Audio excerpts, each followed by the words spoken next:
As में शायद उनका दिमाग काम नहीं कर पा रहा है, इसीलिए वो अल्लू जलूल बोलते रहते हैं। ना गलत होगा कि जय भीम जय भीम, अरे जय भीम एक हमारा स्वाभिमान सम्मान का प्रतीक है और उनको अल्लू जलूल बातें नहीं करनी चाहिए कि उनका कर रहा है, बहन जी का नहीं रहा होता तो शायद दलित पिछड़ा अल्पसंख्यक उस स्तर पे आवाज़ अपनी नहीं बुलंद कर पा रहा जो हम लोग आज बुलंद कर पा रहे हैं। दलितों पे उत्पीड़न सवर्णों द्वारा होता है जी। तहाँ तो आप लोग धरना प्रदर्शन आंदोलित रहते हैं, लेकिन जहाँ पर दलितों पर अत्याचार मुस्लिम समाज करता है वहाँ आप लोग चुप और खामोश रहते हैं। मुस्लिमों ने भी प्रताड़ित किया गया तो हम लोग वहाँ भी पहुँचे। अच्छा। और जो न्यायाओं ने, पिछड़ों ने, दलितों ने, खासकर मुसलमानों ने भी उन्होंने जो है चंद्रशेखर भाई को वोट दे करके सदन में भेजा।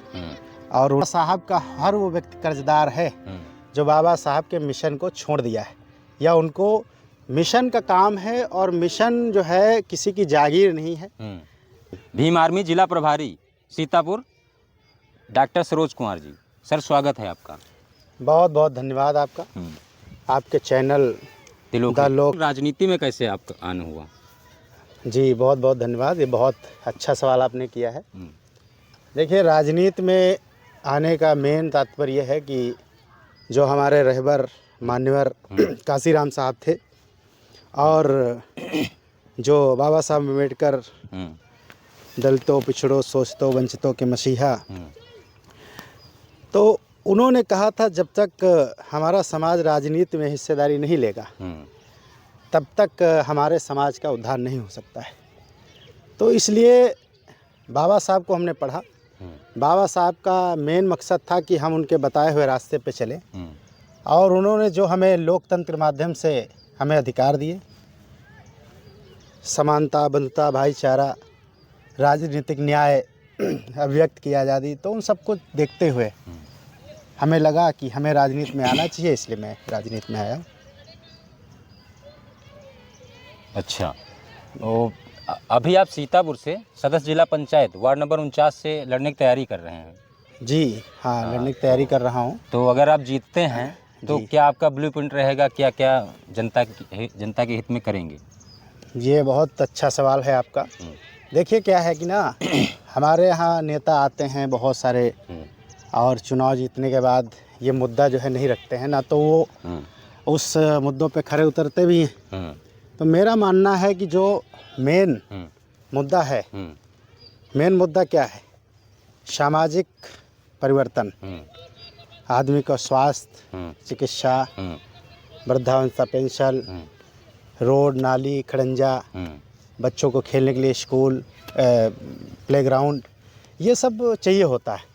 तो जो मेरे हित में होगा, जो मुझसे हो सकेगा, हम आवाज़ उठाएंगे और जो मुझसे बन पड़ेगा वो करने का हम काम भी करेंगे। अच्छा, आप भीम आर्मी आज़ाद समाज पार्टी से ताल्लुक़ रखते हैं जी, तो इसलिए एक पार्टी पे भी सवाल है, आपके संगठन पर भी जी, कि आरोप बहुत से लोग लगाते हैं कि जहां आपके नेता जाते हैं जी, तो युवाओं पे मुकदमा दर्ज करवा देते हैं, जैसे अभी हाल ही घटना प्रयागराज की थी। जी, तो कैसे क्या? ऐसा नहीं है, ये कहना गलत होगा कि मुकदमा लिखवा देते हैं। देखिए, कोई भी नेता होगा आपका तो ये नहीं कहेगा कि जो है जाओ और आप अपने ऊपर मुकदमा लिखवा दो। भाई देखिए, क्या है ना, भी कहीं जाओ आप संविधान के माध्यम से संवैधानिक बात रखो, लोकतांत्रिक माध्यम से, तो मुझे नहीं लगता है कि जो है आप पे मुकदमा लिखा जाएगा। लेकिन समर्थक आपके बहुत उत्साहित हो जाते हैं।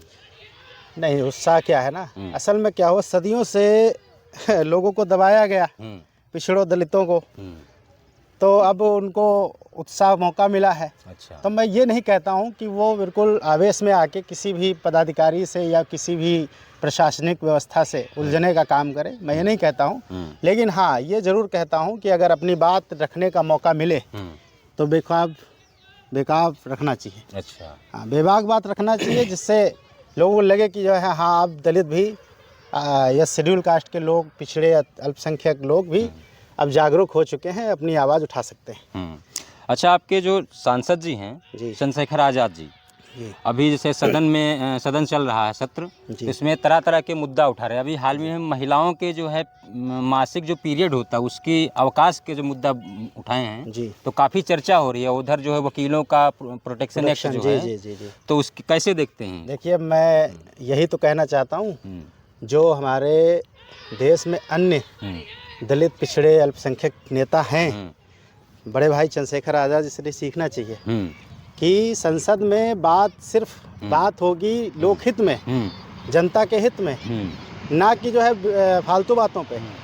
क्योंकि माननीय चंद्रशेखर आज़ाद जी ने जो मुद्दा उठाया, आप उसे देखिए कि कितनी बड़ी बात उन्होंने कह दी। भाई, उन्होंने पीड़ा समझा, दर्द समझा महिलाओं की, तभी उन्होंने कहा ना कि जो है उनको छुट्टी मिलनी चाहिए, और ये सही भी है। भाई, बहुत सारे नेता हैं, उन्होंने नहीं उठाया, और उन्होंने उठाया, तो मेरे ख्याल से उन्होंने बहुत अच्छा मुद्दा उठाया। और सही बात है, वकील है, एडवोकेट जो हमारे वकील भाई लोग हैं, उनके प्रोटेक्शन के लिए होना भी चाहिए।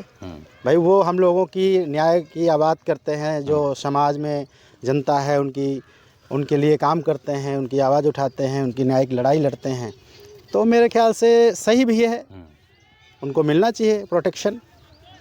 अच्छा, एक आरोप और लगता है आपकी पार्टी पर जी, कि जो है आपकी पार्टी आज़ाद समाज पार्टी का गठन ही इसीलिए हुआ है ताकि बसपा को कमज़ोर किया जा सके। ऐसा नहीं, ये कहना गलत होगा।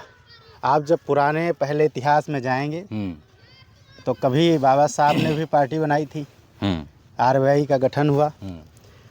तो मैं अब ये कह दूं कि नहीं, बसपा ही पार्टी बनाई गई तो बाबा साहब की पार्टी ख़त्म करने के लिए बनाई गई, ऐसा नहीं है। मिशन का काम है, और मिशन जो है किसी की जागीर नहीं है। मिशन में काम करने वाला हर व्यक्ति स्वतंत्र है, और बाबा साहब का हर वो व्यक्ति कर्जदार है जो बाबा साहब के मिशन को छोड़ दिया है या उनको रफ्तार नहीं दे पा रहा है। मेरा मानना है कि जो बाबा साहब ने हमको दिया, और उस अधिकारों को, संविधान को, पिछड़ों को, जो गैर बराबरी ख़त्म करने के लिए जो हमें अधिकार दिए, हमें उस पर बात करनी चाहिए। और दूसरी चीज़, सबसे बड़ी बात यह है कि कोई ख़त्म करने का विचार नहीं है। हम लोग अपना काम करते हैं, हम लोगों को जगाते हैं। हमारा मुख्य उद्देश्य ये है कि लोग जागरूक हों और ये भली भांति जान सकें कि हम लोग युवाओं में कितनी ताकत है। जो अभी पिछली बार आपने लोकसभा इलेक्शन में देखा भी, माननीय चंद्रशेखर आज़ाद जी को, हाँ, नगीना में उन्होंने बेखाब मजबूती से युवाओं ने, पिछड़ों ने, दलितों ने, खासकर मुसलमानों ने भी, उन्होंने जो है चंद्रशेखर भाई को वोट दे करके सदन में भेजा, और उन्होंने वो पूर्णतः वो काम भी कर रहे हैं, वो अपना फर्ज भी निभा रहे हैं, जो उनको बोलना चाहिए मुद्दों पे बोल भी रहे हैं। तो ऐसे नेताओं की ज़रूरत है हमें, मुझे गर्व है अपने नेता पे। जी। अच्छा, आपने अभी मुसलमानों का नाम लिया, तो एक और सवाल है आपसे कि आप दलितों पे उत्पीड़न सवर्णों द्वारा होता है, तहाँ तो आप लोग धरना प्रदर्शन आंदोलित रहते हैं, लेकिन जहाँ पर दलितों पर अत्याचार मुस्लिम समाज करता है वहाँ आप लोग चुप और खामोश रहते हैं। नहीं, ऐसा नहीं है। कोई राष्ट्रीय ऐसा मुद्दा हमें नहीं मिला, और ना तो दर्ज हुआ है।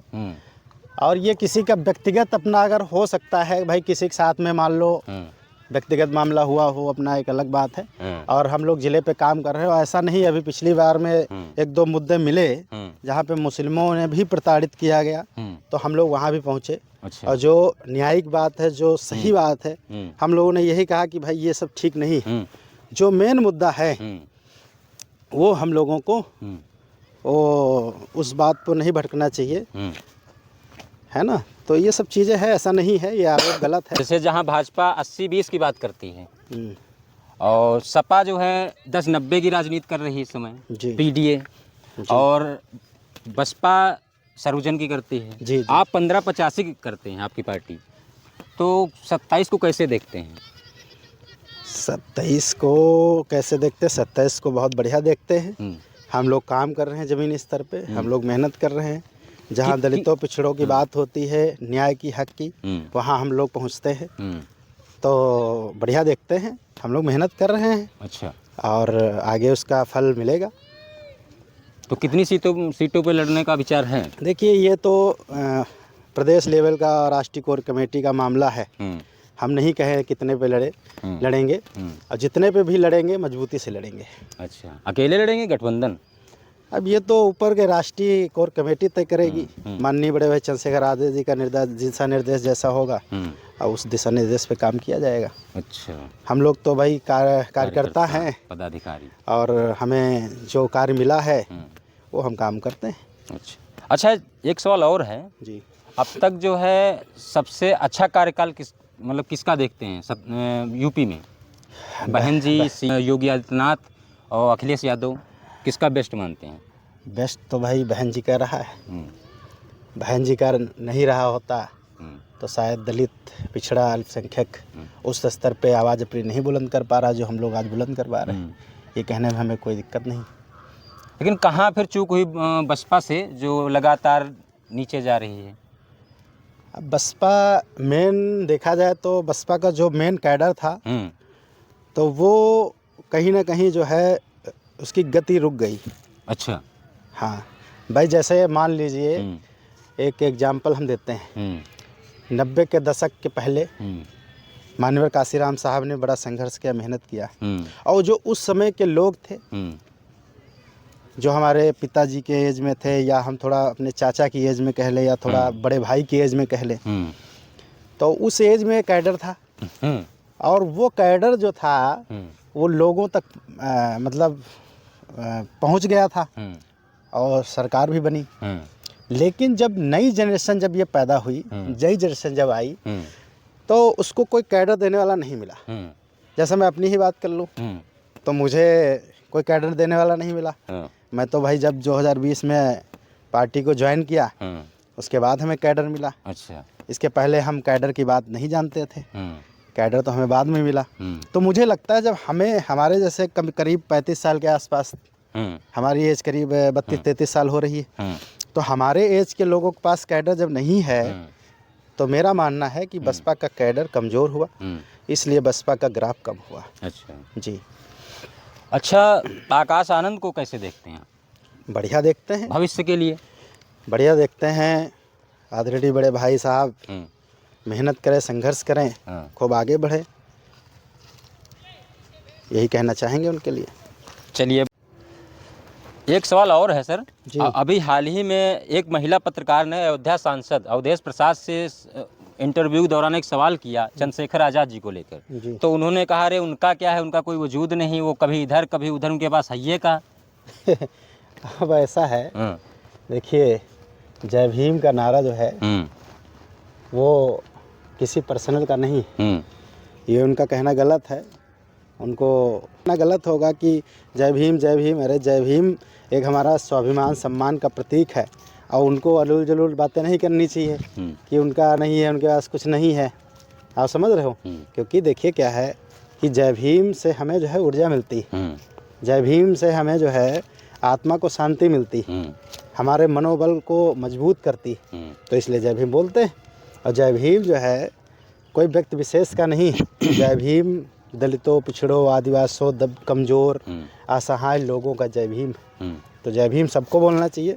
जय भीम जो है कोई नाम नहीं, ये क्रांति।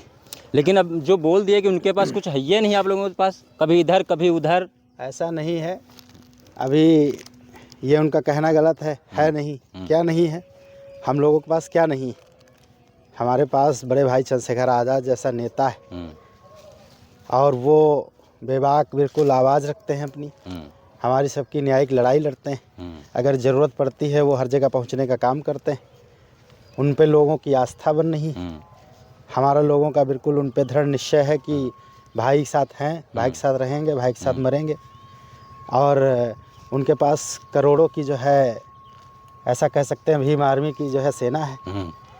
और उनके पास क्या है? उनके पास कुछ नहीं है। उनके पास एक तो ऐसा है ना, वो उनकी एज जो है रिटायरमेंट वाली है। अच्छा। हाँ, उनको जो है राजनीति से संन्यास ले लेना चाहिए। इस एज में शायद उनका दिमाग काम नहीं कर पा रहा है, इसीलिए वो अल्लू जल्लू बोलते रहते हैं। ठीक, उनको नहीं बोलना चाहिए। बाकी मैं उनके लिए कुछ नहीं कहूँगा, लेकिन उनको जो है रिटायरमेंट ले लेना चाहिए। बहुत धन्यवाद। आपका भी बहुत बहुत धन्यवाद।